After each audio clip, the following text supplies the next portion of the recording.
Welcome back to my channel. In today's video, I'm going to review more markers because I just can't seem to get enough of markers. So I got these on sale on Amazon and they're the JusArt, so not just, it's JusArt acrylic paint markers. I didn't know anything about them. I just know that they had beautiful colors and they looked familiar to other markers I've tried in the past. They look pretty, the reviews seem fine, and I just decided to give it a go. So as you guys can see on the bottom left-hand corner, the instructions say these markers, you have to shake them to prime them, and then you paint and make sure you put the cap back on. That's pretty self-explanatory. And then here it's telling you on what surfaces they claim it works on. But of course, like usual, I'm just going to try it on paper because my time is so limited, ladies and gents. So here we go. I'm opening them up and I'm excited because number one, they were quite affordable and there's a nice color range. They look absolutely beautiful. I'm excited to see if the ink and the caps match. And at a very quick glance here, you see that they pretty much do, which is not often the case for markers, especially like alcohol markers or water-based markers. But I'm going to look through and see if this is the case for all of them. And I'm really liking the color range so far.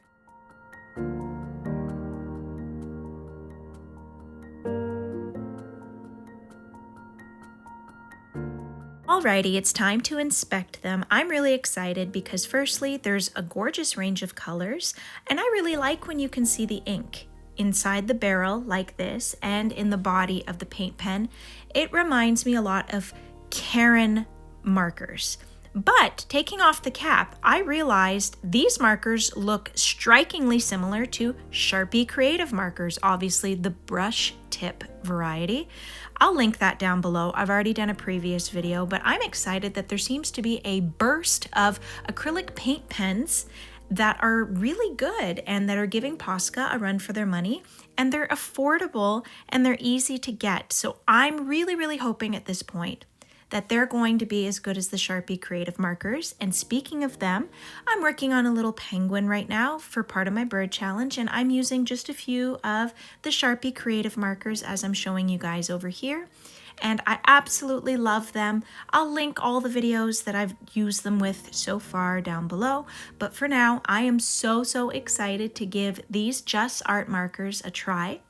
Now, there are two different sets of Sharpie paint pens right now, but I'm going to link that all down below, and I'm just going to go and do a spread behind the most recent spread that I've done for the Sharpie Creative markers.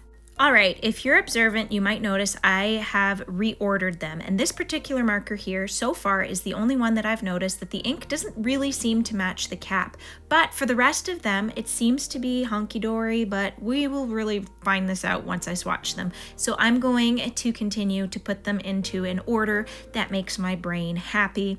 Obviously, this is not an important step, but we all have little idiosyncrasies and preferences, and very oftentimes I'm happy with the way the markers or whatever material I'm using comes in the set. But then this particular set, I just had the ickies, guys. I'm sorry. I know I'm a little odd, but I know I'm not the only one.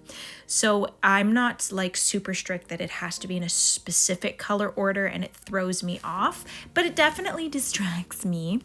And I didn't quite know how to put the greens in order, but I just made sure it kind of looked visually appealing, and I tried to do what made sense from dark to light. Again, super unnecessary. This is just a preference. I love that we can see how much ink is in these little barrels. As you guys might notice, it says 2.4 ml.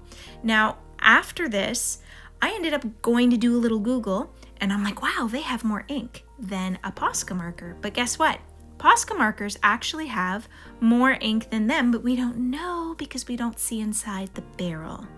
I will geek out a little bit more on Posca pens a little bit later, but for now, I absolutely want to try these out. Now, I can't recommend enough whenever you're trying out any acrylic paint markers, please get a scrap of paper because sometimes certain markers will bleh, and they'll just have a big blob. I've seen it happen with Posca. It happened with my Copic acrylic markers. I'll link that down below. I don't know what I'm going to get here. It doesn't usually happen with brush pens, but you never know. So here they're telling me to shake it. I did shake it and I noticed that all the ink swished together and it mixed together. So you need to do it with these markers because the pigment separates. I'll show you guys that later. Already right off the bat, I'm so happy because there was no splatters and it's super juicy. Really, really juicy, really, really shiny. So right away, I was really, really happy. But you've got to look at certain colors, what I was saying before. The pigment separates, and that's why you have to shake them. These are water-based, guys. So obviously, the liquids and the binders don't always mix with the pigments. They separate, and so that's why we need to do this little mixy mix beforehand. Now, Sharpie Creative Markers, you don't have to mix them. They have a different formula, but these ones you absolutely do, and it makes a huge difference with a lot of colors. You couldn't notice it with the black so much, but look, be observant, look here. It's all separated and splotchy, but I give it a little shake and it ends up mixing the colors together. So if you guys ever try this, it's a little bit of a nuisance, but again, they're really easily accessible on Amazon. They have a beautiful color range. They're affordable. So once we see if they work well, and then I can give my final recommendation, it's a small price to pay. It's not the end of the world because look, a few quick shakes, the color is mixed together. Just thought I would really point it out. So right here, guys, I'm not doing anything unbelievably spectacular. I'm just trying to do a different kind of swatch page, and I want to use all the markers at least once so I can showcase the colors. Obviously the white, you're not going to see it well, but at this angle, thankfully we were able to see it well and it shows up beautifully. I will come back to the white later.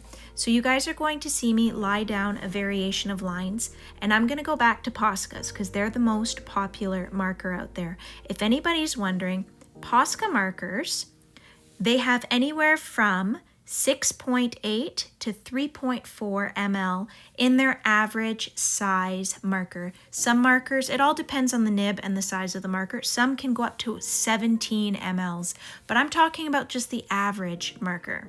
The average marker has that, so they definitely have more ink than these. Just thought I would point it out, but I still suspect that these markers will still be worth it for anybody who loves to have a large art collection. So right here, I'm noticing certain pigments, even though they've been mixed, some of them are streaky and some of them are not. Some of them have better coverage, and some of them you can see streakiness in the nib, like here. I had a few colors like the purple I showed you here, and there'll be another one shortly, that even though I shook it together, there seems to be some separation or splotchiness in the nib, and then those colors go on to be streaky, as you can see by my medium purple right here that I'm going over. I went over because there's some streakiness. It doesn't look bad though, it's just a streakiness in the variation of pigment, but so far these colors are not super transparent. They're nice, they're opaque, they lay down nice. It's just I am noticing certain colors have a variation in pigment and in the nib, like I am showing you guys here. So it's just something to point out. You can use this to your advantage, but if you're very particular and difficult, or if you're trying to make a certain artwork and you need it to be matte and you're selling your piece, it's something you might want to know ahead of time. So right now, if you haven't figured out what I'm doing, I am swatching these out and making just little crayons, and I'm going to outline them with a micron, and I'm just going to make them an average generic crayon just to showcase the colors. And by this point, I hadn't decided what I was going to do on the top part of the page. I just knew in my head I wanted to have some crayons all along the bottom. While I'm watching this over and doing my voice recording over top, I realized it's really funny that I'm using markers to draw crayons. Anyways, my crayons are wobbly, wonky, and funny looking. I'm going to try to fix some of them up later, but I'm really enjoying myself, and that's what a sketchbook is for. You're supposed to learn, explore, and have fun, and that's what I'm doing. So I've done the first tray, and here's the second tray, and of course, I need to give them a good shake up because you guys can clearly see the pigments are separated. I'm just going to take the second tray and keep going and making my way towards the right so that every single marker is used in that little rainbow order that I adjusted them in earlier. So as you guys are noticing, certain colors, like I said, are streaky, and we're really going to notice it as I continue on with the blues. and into the greens. And I was surprised because not every color is streaky, but some of them are. So I don't know if it's because I need to mix them better or the formulation is just like that. I really don't know. But as you guys can see, it's not every color. So if you're observant, you might see over here, I have used the white, and I'm really excited because the white can be used as a corrector. Little bit of white out, it covers the colors beautifully, and I'm really excited because that gives me freedom to play, and I know I can go back and correct any little blips that I don't like. So I'm going to continue the same pattern over here and finish off the bottom of the page. And now I know every single color has been used at least once, and I'm really excited. And again, by this point, I still was not sure what I wanted to do at the top, but I felt so good knowing that the white covered, so anything I did, I could go back and use it.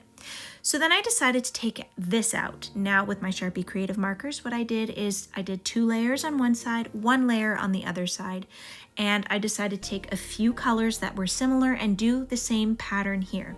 So I ended up just taking about 5 colors, I believe, and I did the same 2 to 1 pattern. So these are 2 layers of white to 1 layer, 2 of pink to 1, 2, 1, 2, 1, you guys get it.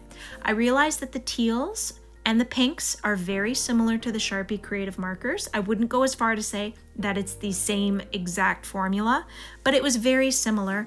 And these markers, like a lot of other paint markers, and what you guys can see with your own eyeballs, if you want the colors to pop out, I like the pink and the yellow and the white, you absolutely have to do 2 layers.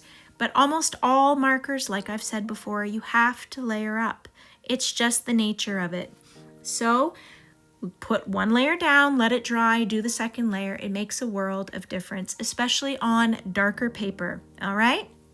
So now that I've got this little lesson out of the way, I want to go play with it on the paper completely and see how all the colors react. So to the left here, I did a black little present and you can't see it at all, so I outlined it in white. So that one doesn't count, black on black, but the rest, I'm going to do a variation of swatches so that we can see together how well it turns out on black paper. Now right now, only 1 layer's been used in this particular color that didn't match the cap, and even this pink over here, this is just 1 layer, and I'm really impressed. But the pale colors are more streaky, which seems to be a common running theme in acrylic paint markers. So I'm going to put little notes underneath so that we can all understand what's going on. Now I do want to mention in this particular listing for these markers, they didn't brag at all about being good on black paper. So I'm just doing this out of curiosity. And as you guys can see, I've gone and done half of the box with 2 layers and the other half with 1. And it definitely makes a difference, especially in these pale colors. So 2 layers are on the left and only 1 layer on the right. So go figure, the blue look quite juicy on the black paper, and surprisingly they're showing up quite nicely compared to the white paper. So I went ahead and I did the rest of them. What I did is 2 layers on the left, 1 on the right, and I have little notes. Feel free to pause. Basically, I put a dash and a star, 1 showing for semi-opaque, the other one for quite opaque. And I don't know why, guys, but the blues and the greens turned out so much better on the black paper. And again, in the listing, they didn't brag or talk about being good on black paper at all. So we are learning together. I am sharing my findings. And if we stop the video here and I don't even continue, I already recommend these markers. They're super affordable, they're juicy, beautiful color range, and I'm just really impressed with them. So this is a very fun, interesting find on Amazon. What I did is, this is the next day, I'm showing you the colors upstairs, natural sunlight, just in case for some reason downstairs you guys couldn't see the colors, because I know the lighting downstairs isn't great. There's another sketchbook challenge that I've been wanting to join. I'm late to it, it already passed, but I took all the prompts for it, and I'm going to do the day 1 prompt of fungi with these markers. And already, as soon as I started to get going, I was super excited because even the pale colors that are semi-opaque made for a really nice transition and texture in the stem. And I ended up loving what I did. You just have to make sure you let the first layer dry and then you go on top of it and they layer beautifully. This piece actually looks a lot like the bear piece that I did with my Copic Acrylic markers. I will link it like I mentioned earlier because I did fireflies, but I have to say they layer really well. You can use anything that's semi-opaque or transparent to your advantage. I ended up putting all the little swatches on the left for what I have used. So after that, I'm like, okay, girl, we need to go and finish what you originally did on the white paper. I chose these colors, squisha, squisha, squish, squish. I figured that they would look nice together, but I decided to go check it out on the paper just to make sure. And yes, I do like this color range. I decided to do some hand lettering. It's something I want to practice this year, and what better time to do it than with beautiful brush markers. So I was getting really excited and I ended up pushing too hard, but I was able to go in with the white and correct it. So I'm really excited. These markers are juicy. You might be able to see the little reflection here, and they lay down beautifully. So 10 out of 10 recommend, guys. So creativity is intelligence having fun, Albert Einstein. And then what I did is I took my micron and I wrote up here over top the white so you don't necessarily notice, but I do want to point it out that it's okay to make mistakes. That's what your sketchbook is for. I use the white to correct over there too. At a quick glance you don't see it, but it is good enough to cover any potential mistakes. So I ended up having a lot of fun on both the black and the white paper, and again, I'm really hopeful that there's some more acrylic paint markers that are easily attainable and affordable, because you know what, not everyone can afford Poscas, and I think Posca's starting to get around for its money. What do you guys think? So here's my little creative mess. I really enjoyed doing this video. I hope it was informative and it helped you guys, and I'm just going to link everything down below, and I'll see you guys in the next video. Bye guys!